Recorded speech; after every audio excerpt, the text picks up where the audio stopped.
فلا أقسم بمواقع النجوم وإنه لقسم لو تعلمون عظيم إنه لقرآن كريم في كتاب مكنون لا يمسه إلا المطهرون تنزيل من رب العالمين.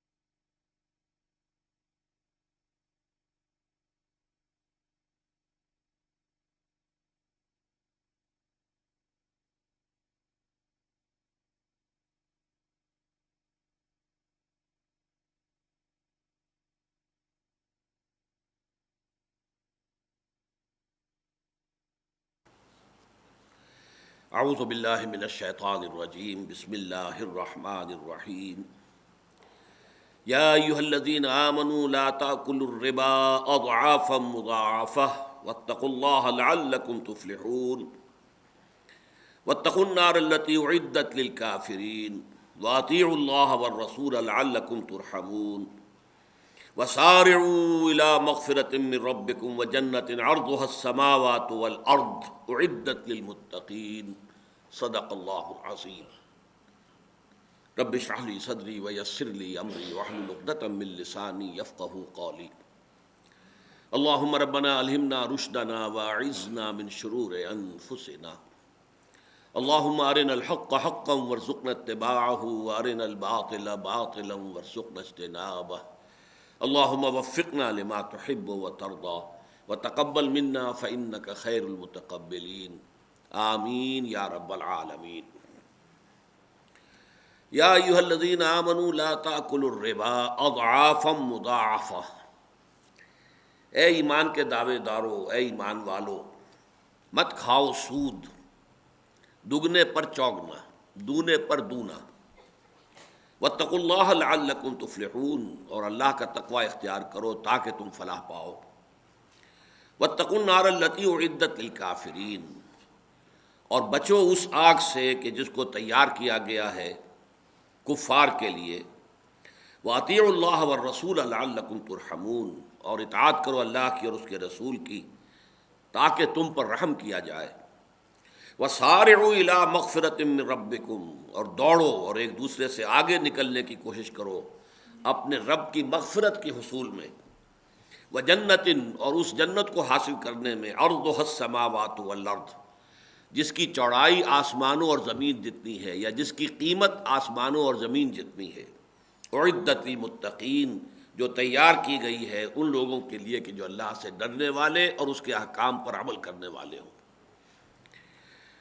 اس سورہ مبارکہ میں جو یہ سود کی حرمت کے لیے یا سود کی ممانعت کے لیے آیت وارد ہوئی ہے، اس کا سلسلہ کلام اور ربط کلام تو اکثر مفسرین کے نزدیک یہ ہے کہ جو حادثہ فاجعہ ہوا تھا غزوہ احد میں، کہ حضور نے صلی اللہ علیہ وسلم جن 50 تیر اندازوں کو ایک درے پر مقرر کر دیا تھا، اس تاکید کے ساتھ یہاں سے ہرگز مت ہلنا.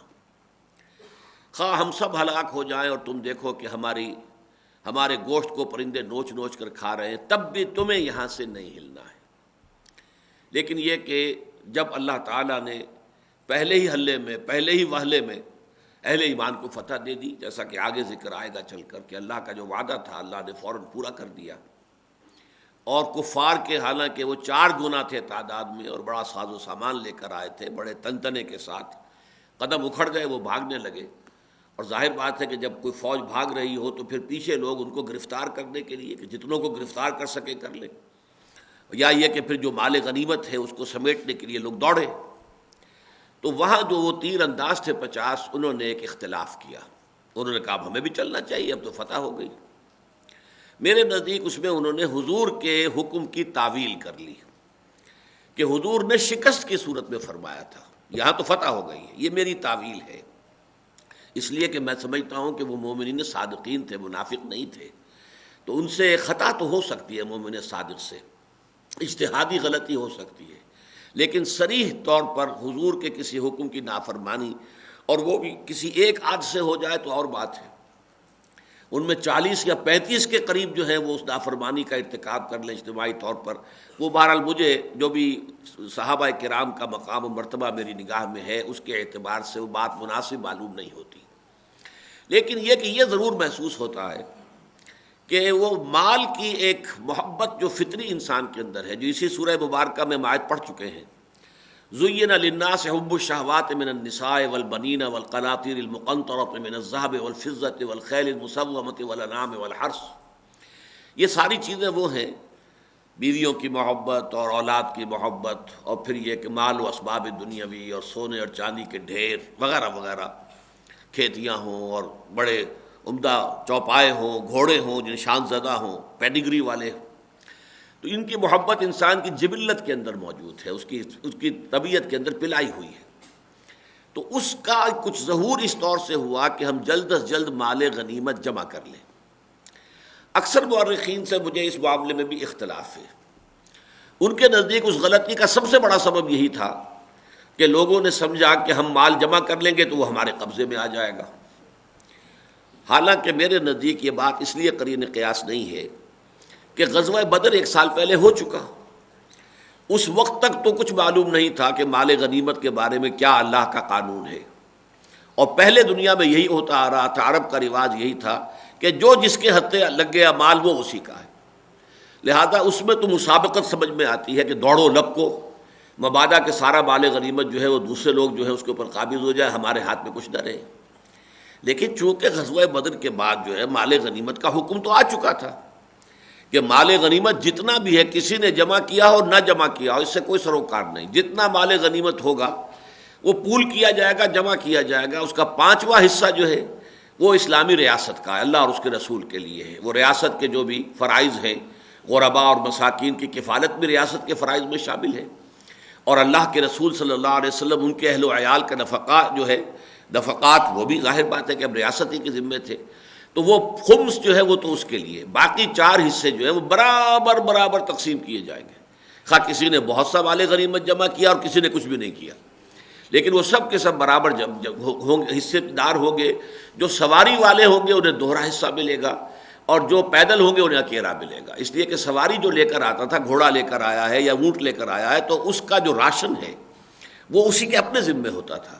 یہ سپلائی لائنز جو آج کل کی ماڈرن آرمیز میں ہوتی ہیں ان کا تو کوئی سوال نہیں تھا کہ راشن بھی چلا آ رہا ہے، ہر چیز جو ہے اس کی سپلائی لائنز لگی ہوئی ہے، وہاں تو یہ ہے کہ جو گھڑ سوار ہے وہ اپنے گھوڑے کی دیکھ بھال خود کر رہا ہے، اس کے لیے چارہ وغیرہ جو ہے خود فراہم کر رہا ہے، اور جو اونٹ پر سوار ہے وہ بھی اسی طرح کر رہا ہے، تو جو سوار جو تھے ان کا 2 حصہ اور جو پیدل ہوتے تھے پیادے ان کا اکیلا حصہ، تو چونکہ یہ قانون بن چکا تھا لہذا میں یہ نہیں سمجھتا کہ اصل سبب یہ تھا، لیکن محسوس ہوتا ہے کہ مال غنیمت کی کوئی یوں سمجھیے کہ تحت الشعور کے اندر اس کی ایک جو ہے اہمیت ابھی لوگوں کے سامنے تھی، جس کی وجہ سے انہوں نے سمجھا کہ چلو اب تو فتح ہو گئی ہے، اب تو صرف غنیمت جمع ہی کرنا ہے نا، چلو ہم بھی آ کے حصہ لیتے ہیں۔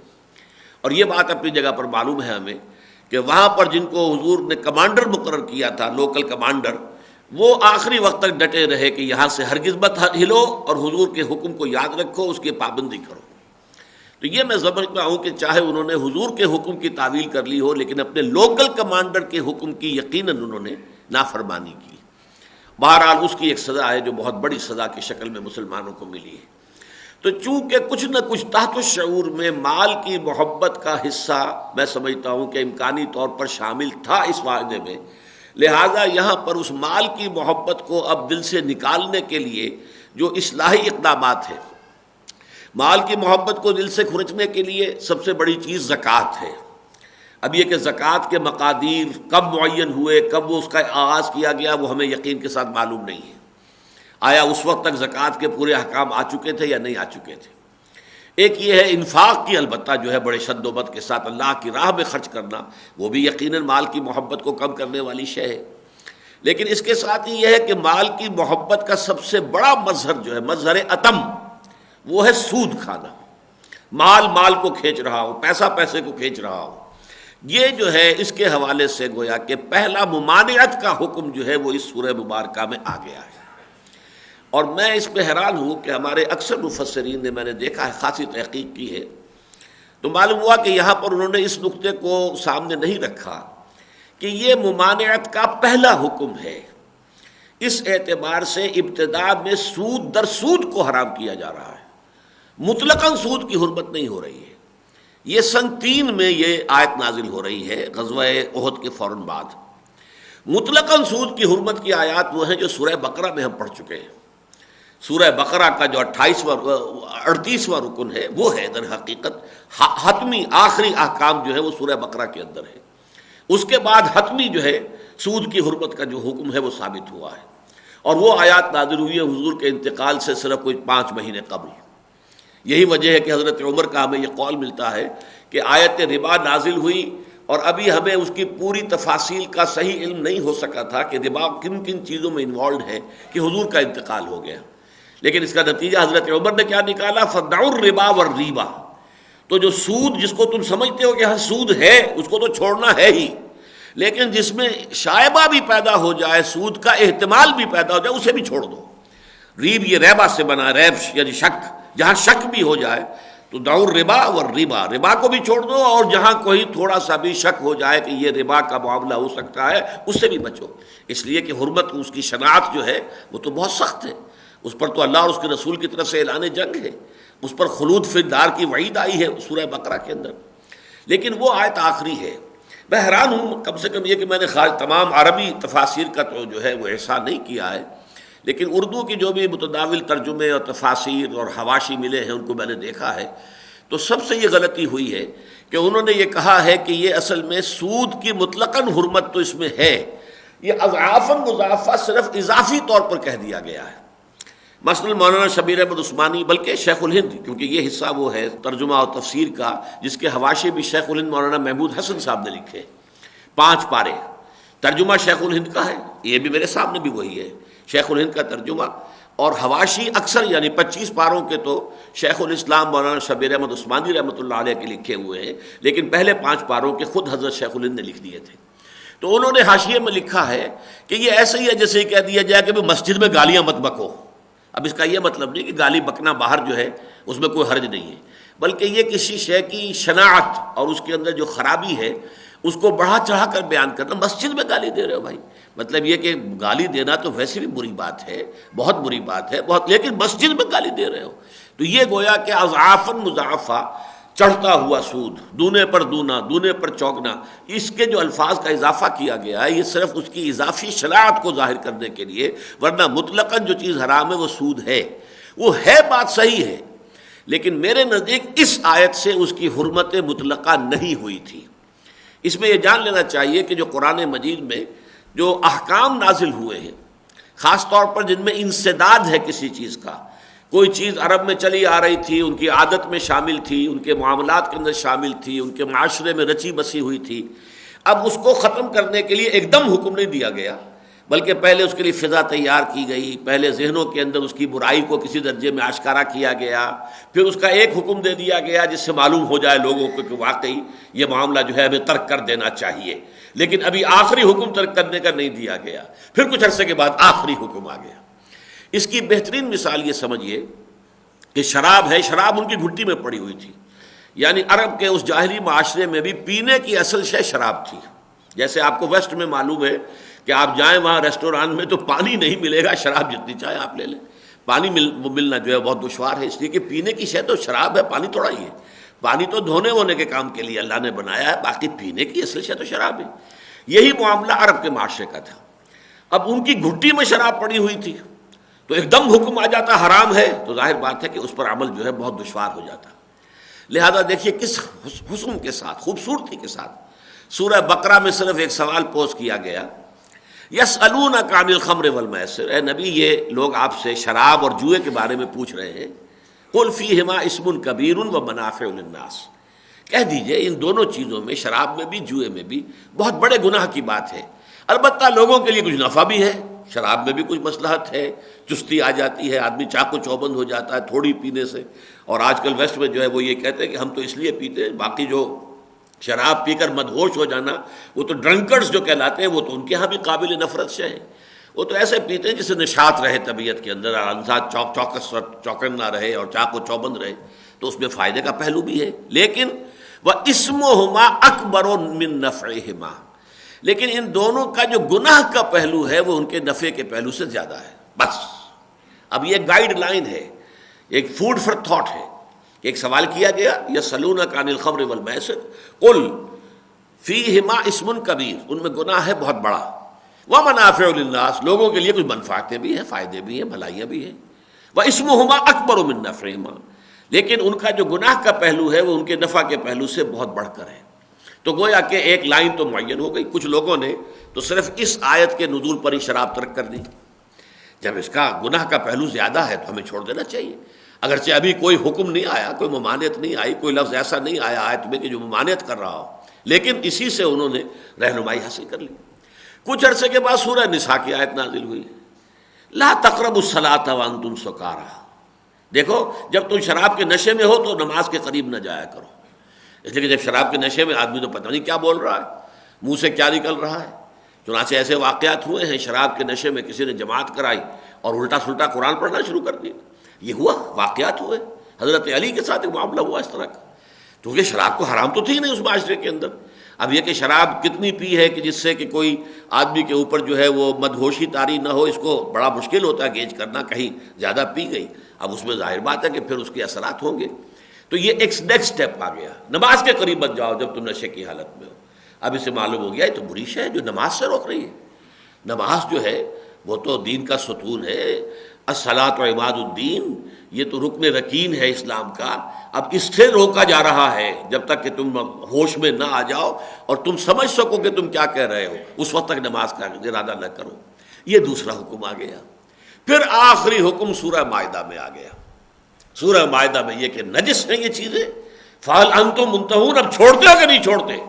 بڑے غصے کے ساتھ کہ تمہیں سمجھ لینا چاہیے تھا، پہلی ہی بات پر کچھ لوگوں نے سمجھ لیا تھا، دوسری بات پر کچھ اور لوگوں نے سمجھ لیا، شراب ترک کر دی. لیکن جو لوگ ابھی تک پیے جا رہے ہیں تو ان کے اوپر تھوڑا سا اس اظہار ناراضگی، فہل انتم منتہون، اب باز آتے ہو یا نہیں. یہ رجس من عمل الشیطان، یہ شیطان کے اعمال میں سے ہے اور گندگی اور برائی ہے، تو اب باز آتے ہو کہ نہیں. یہاں آ کر وہ آخری حکم آ گیا. پھر لوگوں نے شراب کے برتن توڑ دیے اور مدینہ کی گلیاں جو ہیں ان کے اندر ندیاں بہہ نکلی شراب کی. پھر جنہوں نے 60 برس شراب پی تھی ان کو نے پھر دوبارہ مڑ کر نہیں دیکھا. یہ تاریخ کا معجزہ ہے. حالانکہ آج بھی دنیا میں مانا جاتا ہے کہ یہ شراب جو ہے ہیبٹ میکنگ چیز ہے. یہی وجہ ہے کہ ہمارے ہاں بھی شراب کی حرمت جب کوئی ہوئی تھی تو پھر بھی اس کے اندر یہ کہ لائسنس جو ہے لے سکتے ہیں آپ، میڈیکل پرمٹ جو ہے، میڈیکل سرٹیفکیٹ کے اوپر پرمٹ مل جائے گا، اس لیے کہ شراب کا جو عادی ہے وہ شراب اگر چھوڑ دے گا تو اس کی صحت کے اوپر برے اثرات وغیرہ وغیرہ. لیکن یہ معجزہ ہے کہ وہ قوم جس کی گھٹی میں شراب پڑی ہوئی تھی، جب یہ آخری حکم آیا ہے تو اس کے بعد انہوں نے پلٹ کر نہیں دیکھا، چاہے ساری عمر پیتے رہے تھے. لیکن اس معاملے میں جو میں نے آپ کو مثال دی ہے وہ اس لیے معاملہ بہت ہی سادہ اور سیدھا ہے کہ یہ جو مدنی صورتیں ہیں، سورہ بقرہ، آل عمران، نساء اور مائدہ، یہ ترتیب جو ہے ان کی نزولی بھی یہی ہے. سب سے پہلے ان میں سورہ بقرہ نازل ہوئی ہے، پھر سورہ آل عمران نازل ہوئی ہے، پھر سورہ نساء آئی ہے، پھر سورہ مائدہ آئی ہے. اس لیے یہ آیات جو آئیں کہ سورہ بقرہ میں پہلا حکم آ گیا، صرف ایک ڈائریکٹیو سا آ گیا، ایک بات جنرل جو ہے گائیڈنس آ گئی. یسألونک عن الخمر والمیسر قل فیہما اسم کبیر ومنافع للناس واسمہما اکبر من نفعہما. بس اگلی آل عمران میں کوئی تذکرہ نہیں آیا، لیکن اس کے بعد سورہ نساء میں آیا. آل عمران میں فقہی احکام بہت کم ہیں سوائے اس کے کہ جو ہم یہاں آج پڑھ رہے ہیں. فقہی احکام اس میں نہیں، اس میں زیادہ قتال فی سبیل اللہ، غزوہ احد کا معاملہ جو ہے وہ سب سے زیادہ تفصیل کے ساتھ آئے گا. تو یہاں پہ جو ہے سورہ نساء میں فرما دیا گیا لا تقربوا الصلاۃ وانتم سکارى. اب اس کے بعد مائدہ کے اندر آخری حکم آ گیا. تو یہ ترتیب جو ہے یہ صحیح جو ہے ترتیب نزولی کے مطابق جو ہے اور ان صورتوں کی ترتیب کے حوالے سے وہ سمجھ میں آ رہا ہے. لیکن یہاں کیا ہوا، ایک تو بات یہ نوٹ کیجئے کہ سود کے بارے میں پہلی آیت جو نازل ہوئی ہے وہ مکی دور میں آ گئی ہے. گویا کہ شراب سے زیادہ خراب ہونا اس کا اس سے ثابت ہے کہ مکی دور کے درمیانی زمانے میں سورہ روم نازل ہوئی ہے. سورہ روم جو ہے سن 6 نبوی میں، یعنی چونکہ آغاز وحی کے بعد سے ہجرت تک یہ 12 سال بنتے ہیں، تو اس کو تقریباً برابر کر دیجئے تو سن 6 میں سورہ روم نازل ہوئی ہے. اور سورہ روم میں جو ہے جو بنیادی گائیڈ لائن جو ہے اس کے بارے میں وہ سورہ روم کے اندر آ گئی ہے. اب وہاں دیکھیے پہلے فرمایا، یہ آیت نمبر 38 ہے، فآت ذی القربى حقہ والمسکین وابن السبیل، قرابت داروں کو ان کے حقوق ادا کرو اور مسکین کو بھی اور مسافر کو بھی. ذالک خیر للذین یریدون وجہ اللہ، یہی بہتر طرز عمل ہے ان لوگوں کے لیے کہ جو اللہ کی رضا کے جویا ہوں. وَأُولَٰئِکَ هُمُ الْمُفْلِحُونَ، اور یقیناً وہی لوگ ہیں فلاح پانے والے. وَمَا آتَیْتُم مِّن رِبًا لِیَرْبُوَ فِی أَمْوَالِ النَّاسِ، اور جو تم دیتے ہو سود پر تاکہ وہ لوگوں کے مال میں بڑھے. فلا یربو عند اللہ، تو اللہ کے نزدیک نہیں بڑھتا، کوئی بڑھوتری نہیں ہوتی. وما آتیتم من زکوٰۃ، اور جو تم زکوٰۃ دیتے ہو تریدون وجہ اللہ ہے، جس سے کہ تم اللہ کی رضا چاہتے ہو. فاولئک هم المضعفون، تو یہ وہ لوگ ہیں جو دوگنا کروا لیتے ہیں اپنے اجر و ثواب کو. یہ گویا کہ پہلا گائیڈنگ پرنسپل دے دیا گیا. اور اس میں یہ نوٹ کرنے والی بات یہ ہے کہ زکوٰۃ یا صدقات یا ایتاء ذی القربیٰ، ایتاء المساکین، اس کے مقابلے میں لایا گیا سود کو. سود در حقیقت وہاں کیا ہوتا تھا کہ کسی شخص کے پاس کوئی فاضل رقم پڑی ہوئی ہے، وہ فاضل رقم وہ کسی کے پاس گیا، میرے گھر میں رکھی رہے گی تو کیا فائدہ، یہ بڑھنی چاہیے، اپنا اس کا ذریعہ معاش کوئی ہے تو دھندا چل رہا ہے، لیکن وہ رقم جو بڑھنی چاہیے، اس نے کہا کوئی کاروباری آدمی ہے، لو بھائی میں تمہیں یہ دیتا ہوں تو اپنے کاروبار میں وسعت کر لو، مجھے 5%، 10% دے دینا، باقی جو بھی کماؤ تمہارا کمانا ہے. تو گویا کہ وہ شخص جو اپنے کاروبار میں اپنے جو کیپٹل ہے اس کے ساتھ جو محنت کر رہا تھا، اس میں آپ کا روپیہ بغیر محنت کے بڑھے گا، آپ کی محنت شامل نہیں اس میں. لیکن جو آپ نے روپیہ دیا وہ کیا، وہ آپ کی بچت تھی، وہ آپ کے لیے عفو تھا، ضرورت سے زائد تھا. اگر ضرورت کے اندر ہوتا تو آپ دیتے کیسے، دے ہی نہیں سکتے تھے. یہی وجہ دیکھیے کہ سودی معاملہ جو ہے اس میں سب سے بڑی جو اصطلاح ہے وہ سیونگز، بچت کرو بچت کرو بچت کرو بچت کرو، بچت کر کے ہمارے سیونگ بینک اکاؤنٹ کے اندر جمع کر دو، تمہیں ہم 5%، 7% دے دیں گے. پھر اس سے بینک جو ہے آگے جو ہے 16%، 17% کے اوپر آگے دیتا ہے اور وہ پیسے بناتا ہے، اور اس سے بینکنگ سے جو ہے وہ ارتکاز دولت ہوتا ہے. تو ایک تو یہ ہے کہ آپ نے اپنے فاضل سرمایہ کو دیا کسی اور شخص کو تاکہ اس کے مال میں اس کی محنت سے جو بڑھوتری ہو رہی ہے اس میں تمہارا مال بھی بڑھتا جائے خود بخود، بغیر اس کے کہ تمہاری اپنی محنت کو اس میں کوئی دخل ہو. اچھا یہ بھی ممکن ہے وہ محنت جو کر رہا ہے اس کو ہو جائے، ممکن ہے نقصان ہو جائے بجائے فائدے کے. کاروبار میں تو اس کا پورا امکان موجود ہے، لیکن آپ تو اپنا جو ہے وہ پاؤنڈ آف فلیش مانگیں گے کہ میں نے تو 5%، 7%، 10% جو بھی میں نے کہا تھا مجھے تو تم نے دینا ہی دینا ہے. تو یہ وہ شے ہے کہ جس کی یہاں کے ممانعت کی گئی. وما آتیتم، ممانعت نہیں برائی بتائی گئی. وما آتیتم من ربا لیربو فی اموال الناس، جو کچھ تم دیتے ہو سود پر تاکہ وہ بڑھے لوگوں کے مال میں.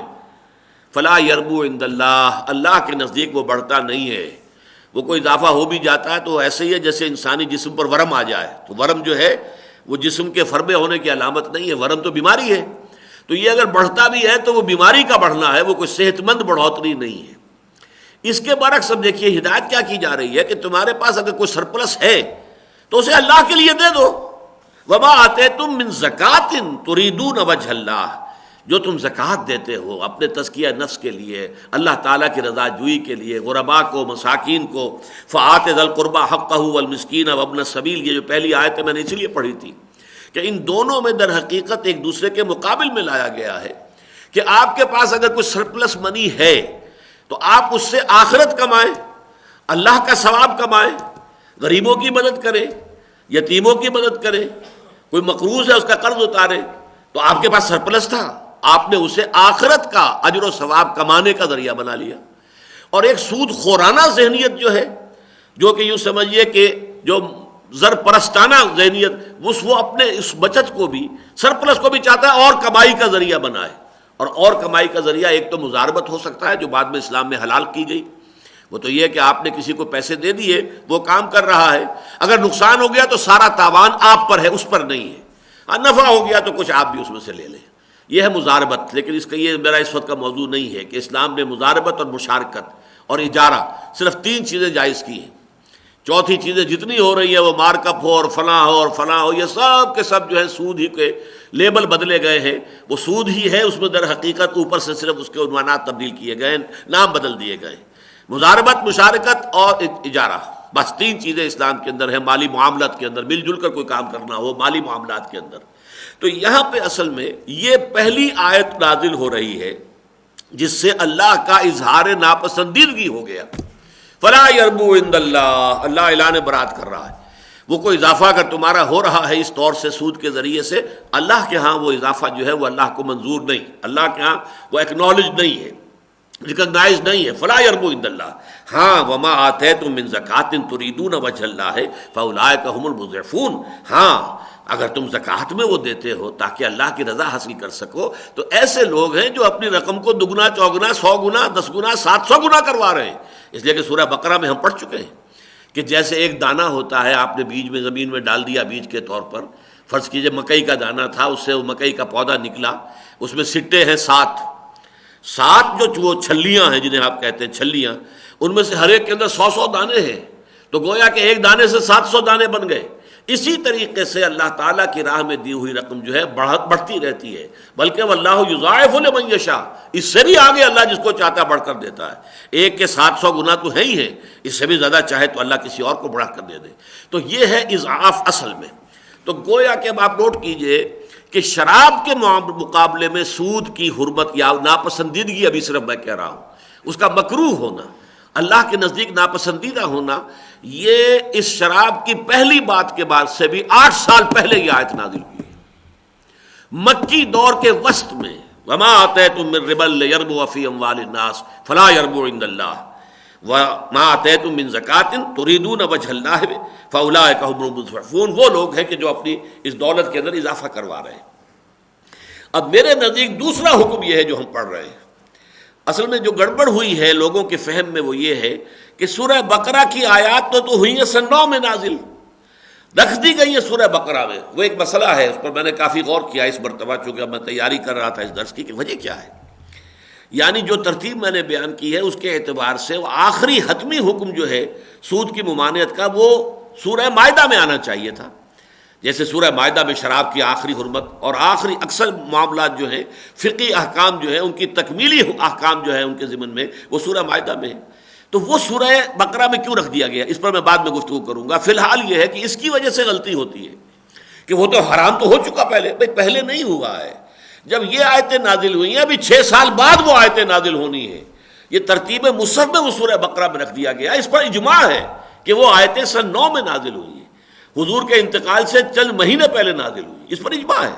لیکن تفسیر کرتے ہوئے مغالطہ ہو جاتا ہے لوگوں کو کہ یہ بھول جاتے ہیں کہ اصل میں یہ آیت جو ہم پڑھ رہے ہیں یہ 6 سال پہلے نازل ہوئی ہے، اور اس سے 8 سال پہلے وہ آیت نازل ہو چکی ہے۔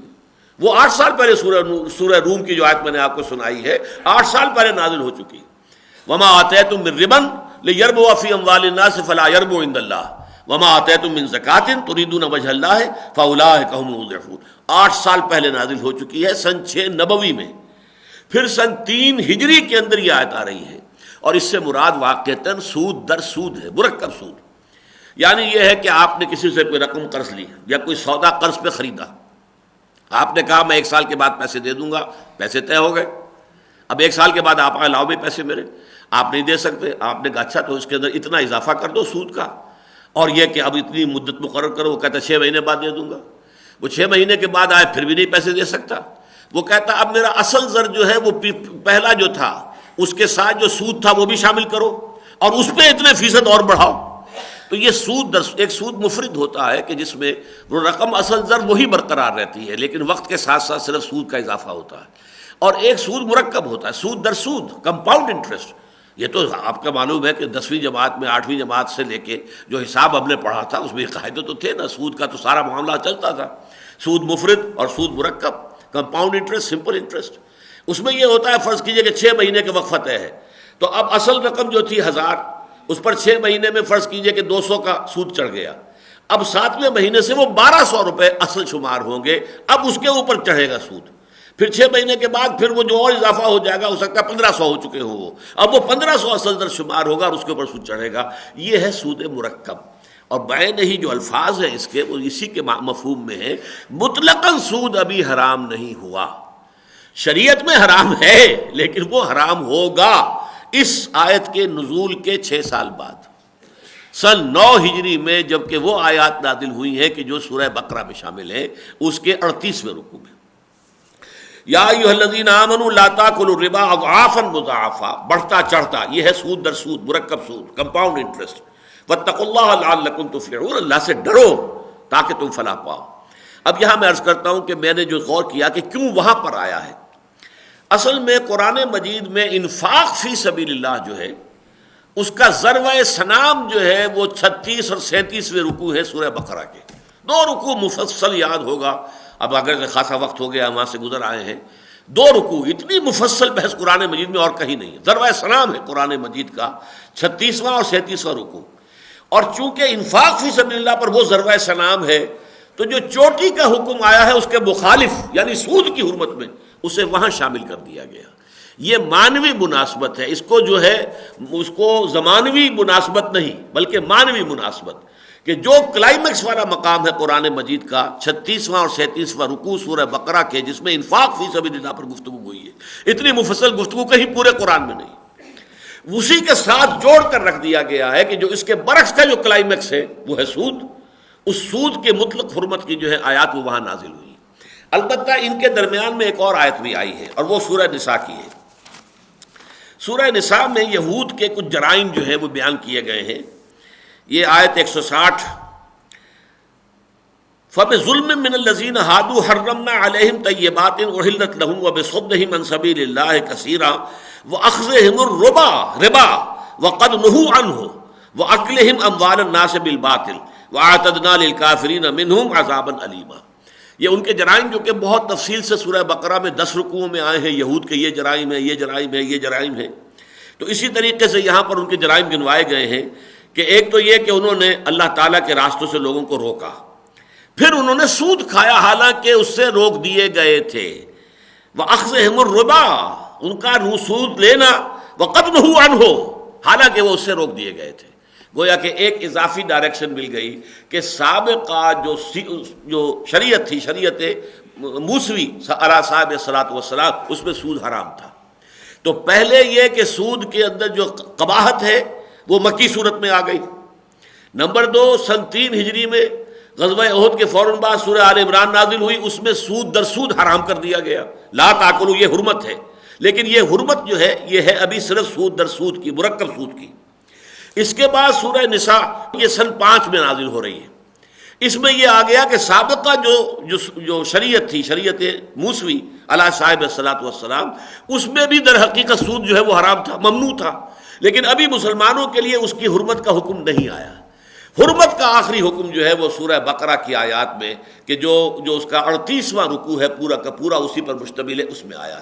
تو یہ ترتیب ذہن میں رکھیے. اس کے اعتبار سے یہ جو مقام ہم پڑھ رہے ہیں اس میں ابھی صرف سود در سود یا مرکب سود، کمپاؤنڈ انٹرسٹ کی حرمت کا حکم آیا ہے، مطلقاً سود کی حرمت کا حکم نہیں آیا. واللہ اعلم. واتقوا اللہ لعلکم تفلحون، اللہ کا تقوی اختیار کرو تاکہ تم فلاح پاؤ. واتقوا النار التی اعدت للکافرین، ایک ہے اللہ کا تقوی، ایک ہے آگ سے بچنا. لفظ کے تقوی کے جو اصل لفظی معنی ہے وہ بچنے کے ہے. وقا، یقی، یہ ہے کسی اور کو بچانا. وقنا عذاب النار، اے اللہ ہمیں آگ کے عذاب سے بچا.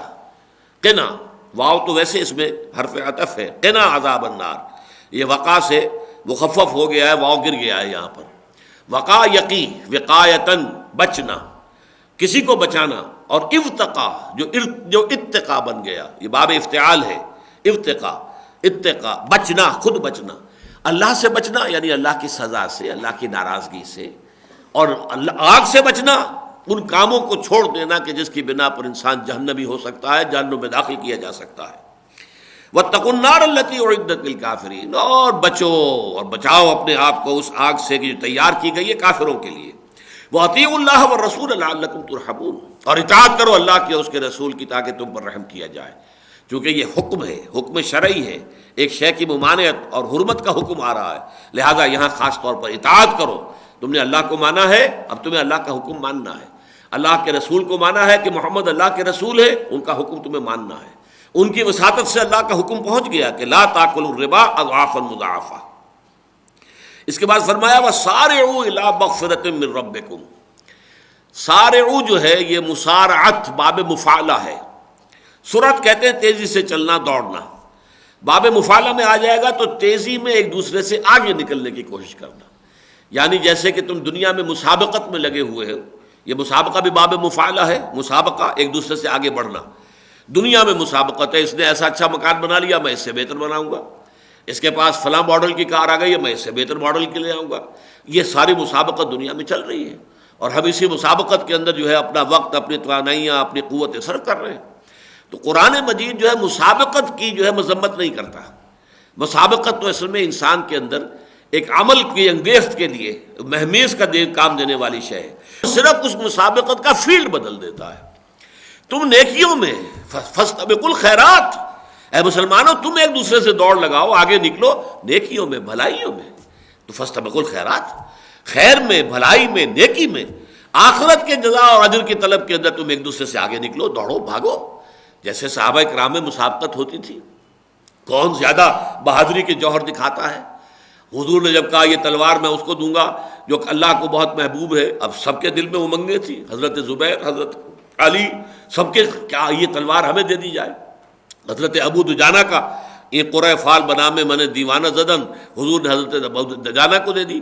اب وہ اکڑ کر چلے حضور کی تلوار لے کر، تو حضور نے فرمایا یہ چال اللہ کو بہت ناپسند ہے، مگر آج کے دن، آج تو کفار کو دکھا رہے ہیں نا یہ اپنی اکڑ، تو در حقیقت کفار کے سامنے تو واقعتاً اسی طرح اکڑ کر چلنا چاہیے تاکہ کسی کمزوری کا شائبہ نہ ہو مسلمانوں میں۔ تو یہ چال جو ہے اکڑ کر چلنا اللہ کو پسند نہیں ہے، سوائے آج کے دن کے، یہ ایکسیپشن ہے۔ تو یہ مسابقت تھی۔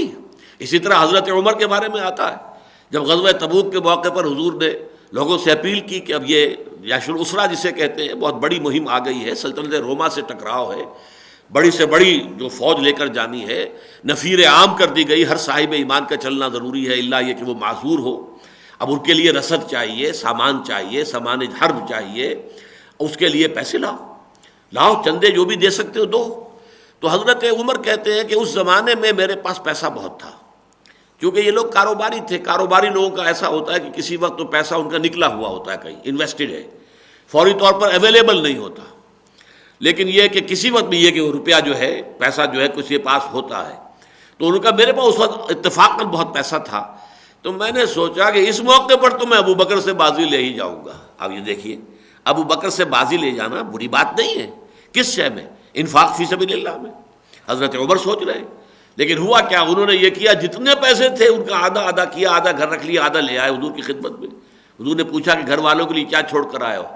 تو عرض کیا کہ حضور بس آدھا لے آیا ہوں، آدھا چھوڑ آیا ہوں۔ اس کے بعد حضرت ابو بکر آئے، وہ جو بھی کچھ تھا وہ لے آئے۔ پوچھا ابو بکر گھر والوں کے لیے کیا چھوڑا؟ عرض کیا کہ صرف اللہ اور اس کے رسول کا نام چھوڑا ہے اور کچھ نہیں چھوڑا۔ تو حضرت عمر فرماتے ہیں کہ اس دن میں نے سمجھ لیا کہ ابو بکر کو مات دینا ممکن نہیں ہے، اس لیے کہ اصل شے کوانٹٹی نہیں ہے۔ ایک شخص کے پاس 100 روپے تھے، اس نے 100 کے 100 دے دیے، ایک کے پاس 1000 تھے، اس نے 500 دے دیے۔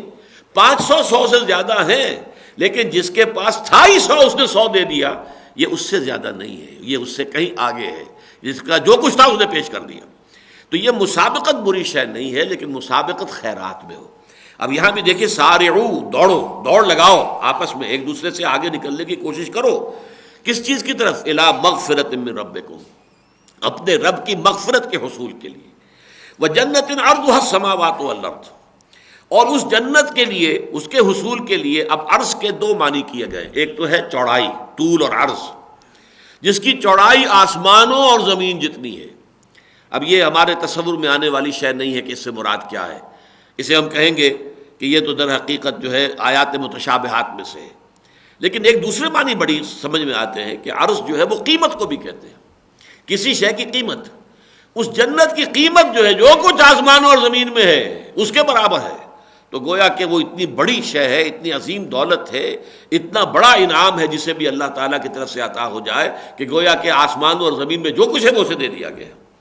وجنۃ عرضھا السماوات والارض اعدت للمتقین، آگ کے بارے میں کہا تھا اعدت للکافرین، وہ تیار کی گئی ہے کافروں کے لیے۔ جنت کے بارے میں فرمایا گیا اعدت للمتقین، متقین کے لیے فراہم کی گئی ہے، تیار کی گئی ہے، منتظر ہے، خوش آمدید کہنے کے لیے بےتاب ہے۔ اور یہ متقین کون ہیں؟ یہاں یہ بڑی عمدہ آیت آ رہی ہے جس میں کہ کچھ جو محمود صفات ہیں، پسندیدہ ہیں اللہ کے نزدیک، ان کا تذکرہ ہو رہا۔ الذین ینفقون، اب دیکھیے یہ آ گیا انفاق فی سبیل اللہ، چونکہ شروع ہوئی تھی بات لا تاکلوا الربا، باقی ساری آیتیں تو اسی پر تاکید میں ہیں، اس حکم پر عمل کرنے کی تاکید میں، تاکہ اسی سے تمہیں جنت ملے گی اور جہنم سے تم بچ سکو گے، اللہ کے حکم کی اطاعت کرو۔ اب آیا کہ یہ جو متقین ہیں یہ کون ہیں؟ الذین ینفقون فی السراء والضراء، وہ لوگ کہ جو خرچ کرتے ہیں خوشی میں بھی اور تکلیف میں بھی۔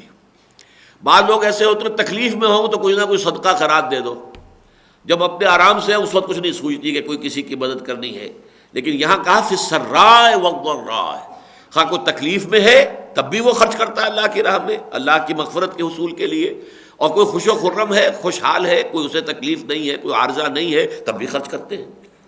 والکاظمین الغیظ، اور وہ لوگ کہ جو اپنے غصے کو پی جانے والے ہیں۔ غصہ آنا بری شے نہیں ہے، اچھی طرح نوٹ کر لیجئے، غصہ تو حمیت، غیرت، ان دونوں چیزوں کی علامت ہے۔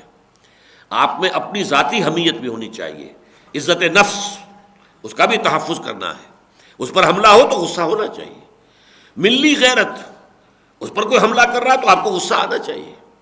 یہ ٹھنڈے ٹھنڈے لوگ جو ہیں جنہیں غصہ ہی نہ آئے وہ نہیں، لیکن غصے کو پی جانے والے، کنٹرول کرنے والے، یہ نہ ہو کہ غصے سے مغلوب، جس کو ہم کہتے ہیں مغلوب الغضب۔ ایک وہ آدمی ہے کہ جو غصے میں آیا تو مغلوب ہو گیا ہے، اب صحیح غلط حلال حرام اور جو ہاتھ میں آئی اینٹ روڑا پتھر دے مارا بغیر دیکھے ہوئے کہ یہ کرنے کا مجھے حق ہے یا نہیں ہے۔ اس نے جو میرے ساتھ زیادتی کی وہ کس پیمانے کی تھی، اس نے مجھے کنکری ماری تھی، میں اسے جو ہے ایک بڑا پتھر اٹھا کر مار رہا ہوں۔ یہ سارا حساب کتاب نکل جاتا ہے، نو سینس آف پروپورشن۔ جو مغلوب الغضب ہو جائے، غلبہ آ جائے ان کے اوپر، جسے کہا تھا ظفر، جو بادشاہ تھے بہادر شاہ ظفر، جسے عیش میں یاد خدا نہ رہی، ظفر آدمی اس کو نہ جانیے گا، خواہ کیسا ہی ہو وہ فہم و ذکا، جسے عیش میں یاد خدا نہ رہی، جسے تیش میں خوف خدا نہ رہا۔ اب یہ بادشاہ ہے، اب بیچارہ دفن ہوا ہے رنگون میں، بادشاہ بہادر شاہ ظفر، ان کا کلام ہے یہ کہ اے ظفر اس شخص کو آدمی نہ سمجھو، چاہے وہ بڑا فہیم اور ذکی اور ذہین اور یہ اور وہ، یہ ذہانت اور فطانت یہ ایول جینیس ہو جاتی ہے انسان کے لیے، یہ بجائے اس کے کہ اس کے فائدے میں ہو نقصان میں ہو جاتی ہے۔ لیکن اگر اس کے اندر یہ ہے کہ عیش میں، جسے عیش میں یاد خدا نہ رہی، عیش میں آ گئے تو بھول گئے اللہ کو بھی، اب کیا ذکر کرنا ہے، ہمیں تو سب کچھ حاصل ہے، اب تو آرام سے گزرتی ہے، آخرت کی خبر خدا جانے۔ تو جسے عیش میں یاد خدا نہ رہی اور جسے تیش میں خوف خدا نہ رہا، تیش میں بھی آدمی جو ہے دیکھے کہ کیا صحیح ہے کیا غلط ہے۔ تو والکاظمین الغیظ والعافین عن الناس، اس سے بھی اگلی بات یہ ہے لوگوں کو معاف کرنے والے، یعنی آپ انتقام لینے پر قادر ہوں پھر معاف کر دیں۔ اگرچہ سورہ بقرہ میں ہم نے پڑھا ہے وَلَكُمْ فِي الْقِصَاصِ حَيَاتٌ يَا أُولِي الْأَلْبَابِ، قصاص میں زندگی ہے اے ہوش مندو۔ یہ قطع جو ہے قصاص، اگر یہ نہ رہے کسی معاشرے میں تو پھر شرینوں کی، بدماشوں کی جو ہے جرتیں بڑھ جائیں گی۔ کہ آپ نے کسی کو تھپڑ مارا خام خواہی اور اس نے آپ کو کچھ نہیں کہا، معاف کر دیا، آپ کو ہمت ہوگی کسی اور کو جا کے تھپڑ ماریں گے۔ تو اس کی بجائے یہ کہ اگر آپ نے ایک تھپڑ مارا تھا اور زناٹے دار آپ کو بھی رسید ہو گیا تو آگے کے لیے ہوش رہے گا کہ آئندہ یہ حرکت میں نہ کروں۔ تو معاشرے کے اندر قصاص کی ضرورت ہے اور اہمیت ہے۔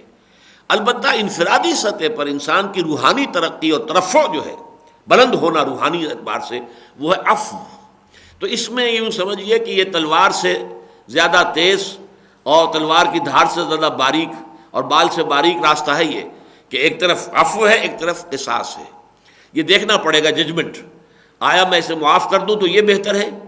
ایک شخص کے اندر آپ دیکھتے ہیں کہ اس شخص کے اندر خیر کا جذبہ ہے، معاف کر دوں گا تو وہ اس سے اس کا خیر کا جذبہ تقویت پائے گا، احسان مند ہوگا اور خیر کی طرف اس کا رجحان ہو جائے گا۔ اور اگر یہ سمجھے کہ نہیں یہ بدماش ہے، اسے میں معاف کر دوں گا تو اس کی جو ہے بدماشی میں ہمت افزائی ہو جائے گی۔ تو اب یہ دیکھنا جو ہے یہ آدمی کا پرسنل ججمنٹ ہوگا کہ یہ دونوں چیزیں جو ہے ادھر کروں یا ادھر کروں۔ دین میں دونوں کا مقام ہے۔ قصاص حق ہے، آپ کو بدلہ لینے کا حق حاصل ہے، قانونی سطح پر یہی اصل شے ہے، اور معاشرے کو درست رکھنے میں اس کا بہت بڑا اثر ہے۔ لیکن ذاتی ترفع، ذاتی روحانی ترقی جو ہے وہ عفو میں ہے. وَإِن تَعْفُوا وَتَصْفَحُوا وَتَغْفِرُوا فَإِنَّ اللَّهَ غَفُورٌ رَحِيمٌ. وَاللَّهُ يُحِبُّ الْمُحْسِنِينَ، اور یقیناً اللہ تعالیٰ ایسے محسنین سے محبت کرتا ہے. اب یہ محسنین کا لفظ بھی جو ہے اس سے پہلے بہت مرتبہ وضاحت ہوئی ہے. ہم اردو دان جو ہے اس کے ایک ہی معنی لیتے ہیں، احسان کرنے والا. یعنی آپ نے مجھ پر احسان کیا تو میری ضرورت پوری کر دی، یا کوئی اور میری جو تھی احتیاج ہے کسی طریقے سے آپ نے اس کے ازالے میں یا تکلیف کے ازالے میں کچھ مدد کی، یہ احسان ہے، یا میں آپ پر احسان کر رہا ہوں. عربی میں احسان کے یہ معنی بھی ہیں، لیکن اصل معنی ہے کسی بھی کام کو خوبصورتی سے کرنا. چنانچہ ایک حدیث آتی ہے اذا ذبحتم فاحسنوا الذبح واذا قتلتم فاحسنوا القتل. اگر کسی کو قتل کرنا ہے یعنی سزا کے طور پر، بیہیڈنگ جسے آپ کہتے ہیں، کسی کا سر اڑانا ہے، تو اس کے لیے تلوار تیز ہونی چاہیے تاکہ ایک ہی وار کے اندر جو ہے اس کا سر قلم ہو جائے. نہ یہ کہ آپ کھنڈی تلوار لے کر لگائے جا رہے ہیں ضربے اس کے اوپر، تو اس کو کتنی زیادہ تکلیفات دے رہے ہیں. آپ کو اس کی جان لینی تھی تو جان لینے کا بھی صحیح طریقہ. اسی طرح آپ بکرے کو ذبح کرنا چاہتے ہو تو کھنڈی چھری سے اور پھیر رہے اس کے گلے کے اوپر اور وہ نہیں کاٹ رہی ہے، یہ نہیں. چھری کو تیز کرو، احسن الذبح، یہ ذبح کے اندر بھی حسن پیدا کرو، بہتری پیدا کرو. تو ایک احسان ہے اسلام کے اندر، احسان اللہ کی اطاعت ہے، ایک مارے باندھے کو ہو رہی ہے، ایک بڑی طبیعت کی آمادگی کے ساتھ ہو رہی ہے. آدمی اچھا کام کر کے خوشی مسرت محسوس کرتا ہے. ایک یہ کہ جیسے تاوان تھا ادا کر دیا، آپ نے زکوٰۃ ادا تو کر دی لیکن محسوس ایسے کر رہے ہیں جیسے کوئی تاوان تھا جو دینا پڑ گیا. تو دے تو دیا آپ نے، زکوٰۃ تو ادا ہو جائے گی، لیکن ایک یہ کہ دلی آمادگی کے ساتھ دیتے ہوئے فرحت محسوس کی اور اس میں بہتر سے بہتر مال نکال کر دیا. جیسے کہ ہم پڑھ چکے ہیں اسی سورہ مبارکہ کے اندر، لن تنالوا البر حتی تنفقوا مما تحبون. تم نیکی کے مقام کو نہیں حاصل کر سکتے جب تک کہ وہ مال خرچ نہ کرو جو تمہیں محبوب ہے، پسند ہے، وہ مال دو. تو یہ احسان ہو جائے گا، احسان انفاق میں عمدگی اور خوبصورتی. تو احسان اسلام یہ ہے کہ اسلام جو ہے ہماری اللہ کی تابعداری، وہ تابعداری بڑی خوبصورت انداز میں ہو، جس کو اور مقامات پر کہا گیا ہے کہ پھر یتبعون احسنہ من احسنہ، کہ آدمی نے قرآن مجید کی ایک آیت پڑھی، اب اس میں 2-3 احتمالات ہو سکتے ہیں، تو آپ دیکھیں جو سب سے اونچا احتمال ہے اسے اختیار کریں. ایک یہ کہ آدمی دیکھتا ہے سب سے کم تر احتمال جو ہے میں اس پر عمل کر دوں، تاکہ کم سے کم یہ کہ عمل کرنے کے حد تک میرا جو ہے وہ عذر جو ہے وہ پورا ہو جائے کہ میں نے عمل کر لیا ہے. ایک یہ کہ آپ اعلیٰ سے اعلیٰ دیکھیں، عظیمت کا مقام دیکھیں بجائے رخصت کے مقام کے. تو یہاں محسنین سے مراد وہ ہے کہ یہ انسان کی روحانیت کا بلند ترین مقام ہے. جیسے کہ حدیث جبرائیل میں آیا ہے کہ حضرت جبرائیل انسانی شکل میں آئے حضور کی خدمت میں اور لوگوں کو سمجھانے کے لیے 3 سوالات کیے، جن کے جوابات پھر حضور نے دیے. اخبرنی عن الاسلام، مجھے بتائیے اسلام کیا ہے. اس کا آپ نے جواب دیا، کہا صدقتا، آپ نے ٹھیک کہا. لوگ حیران ہوئے، یہ عجیب سائل ہے، یہ ہے کون؟ سائل جو ہے وہ یہ تو نہیں کہتا کہ آپ نے ٹھیک کہا، یہ تو استاد کہتا ہے کسی سے کہ ہاں بھائی تم نے ایسا جواب دیا، شاباش. تو یہ ہے کون؟ یہ حضرت عمر رضی اللہ تعالیٰ عنہ کے الفاظ جو میں آپ کو سنا رہا ہوں، روایت جو حضرت عمر کی ہے مسلم شریف کی. پھر پوچھا فاخبرنی عن الایمان، اب مجھے بتائیے ایمان کیا ہے. حضور نے جواب دیا، پھر کہا صدقتا، آپ نے ٹھیک کہا. اب سب لوگ جو ہے حضور کے ادب کی وجہ سے کہ جب حضور کچھ نہیں کہہ رہے تو ٹھیک ہے ہم بھی سن رہے ہیں.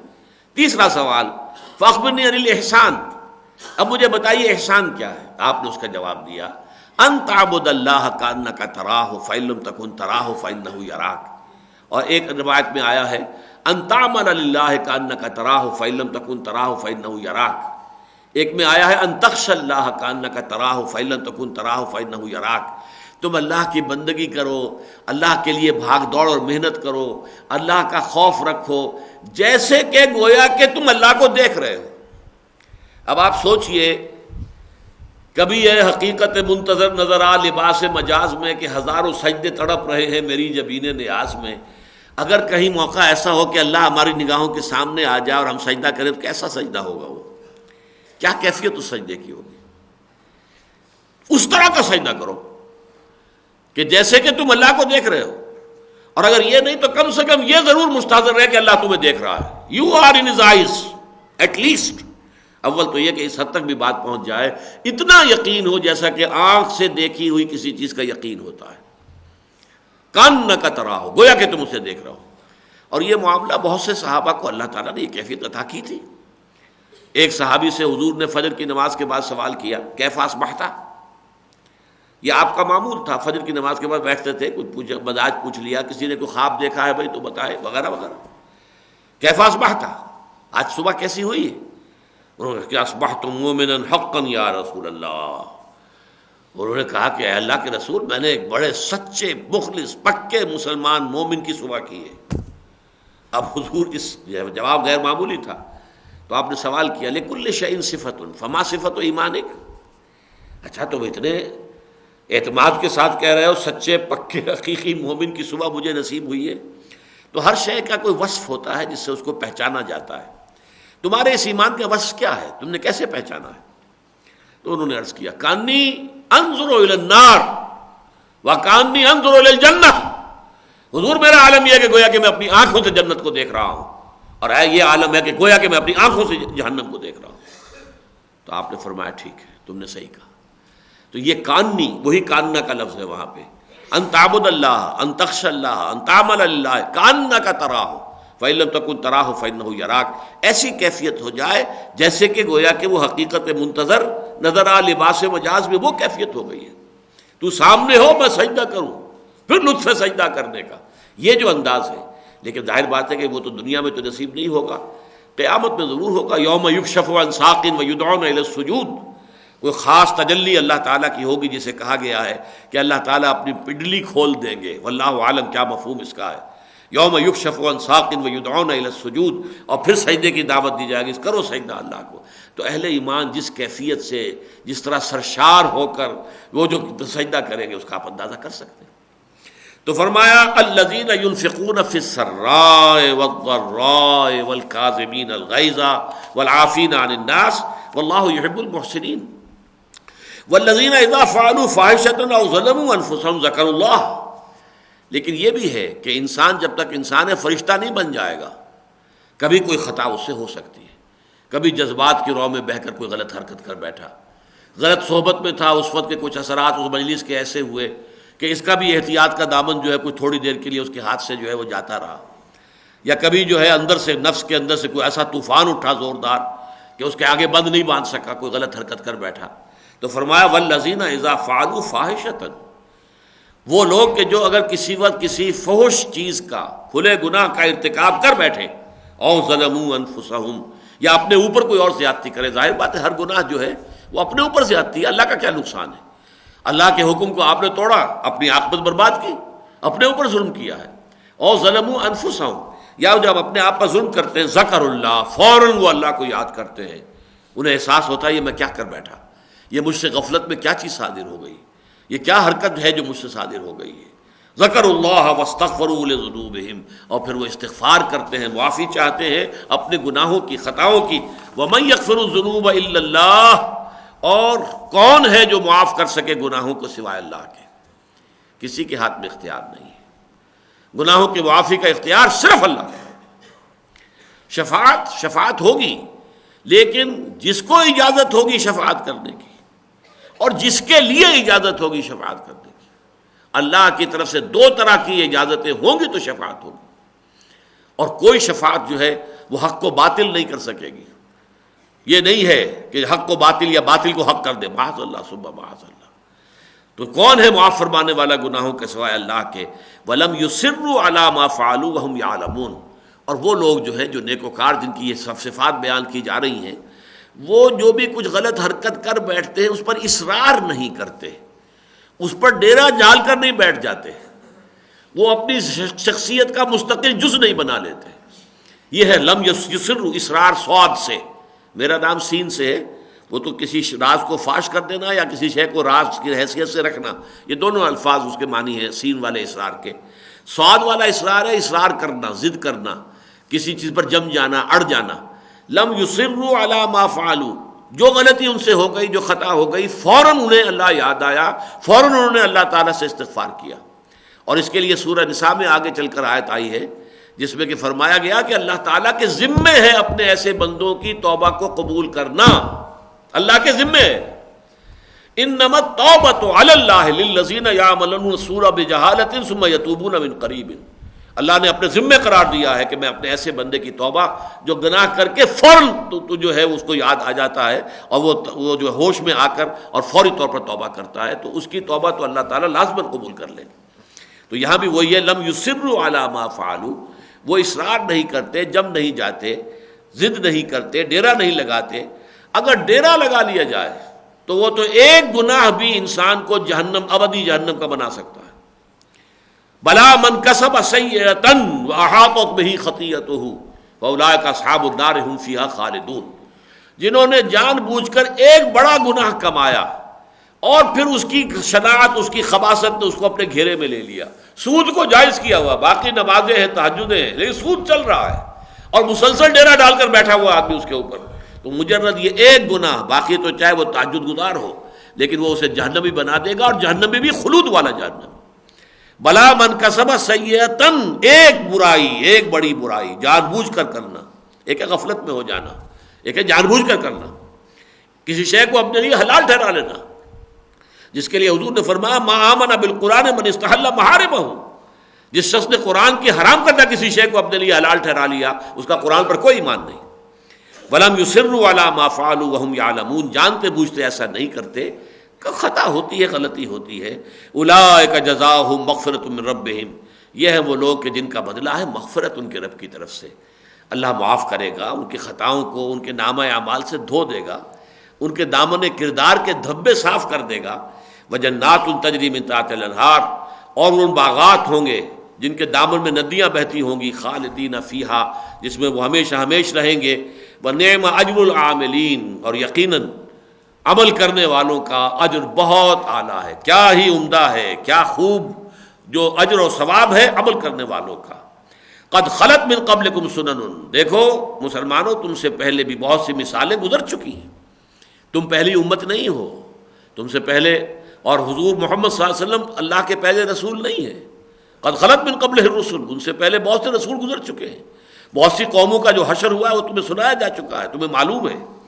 قد خلت من قبلکم سنن فسیروا فی الارض، تو ذرا زمین میں چلو پھرو، فانظروا کیف کان عاقبۃ المکذبین، پھر دیکھو کہ جھٹلانے والوں کا انجام کیسا ہوا، قوم عاد کا انجام کیا ہوا، قوم سمود کا کیا ہوا، قوم مدین کا کیا ہوا، عمورہ اور صدوم کی بستیوں کا کیا بنا، دیکھو۔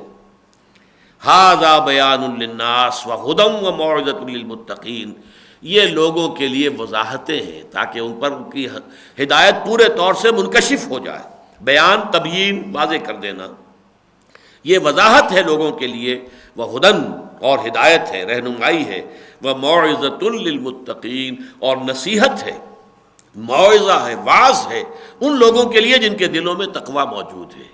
ان کے دل جو ہے لرز اٹھتے ہیں، پھر اللہ تعالیٰ کی آیات جب سنتے ہیں، پڑھتے ہیں، ان کے آنکھوں سے آنسوؤں کی ندیاں بہہ نکلتی ہیں، ان کے دلوں میں رقت طاری ہوتی ہے، اس لیے کہ ان کے دلوں میں تقوی موجود ہوتا ہے، اور آیات قرآنیہ آ کر اس کے اندر جو ہے ایک رقت کی جو مٹھاس ہے اس کو گھول دیتی ہے۔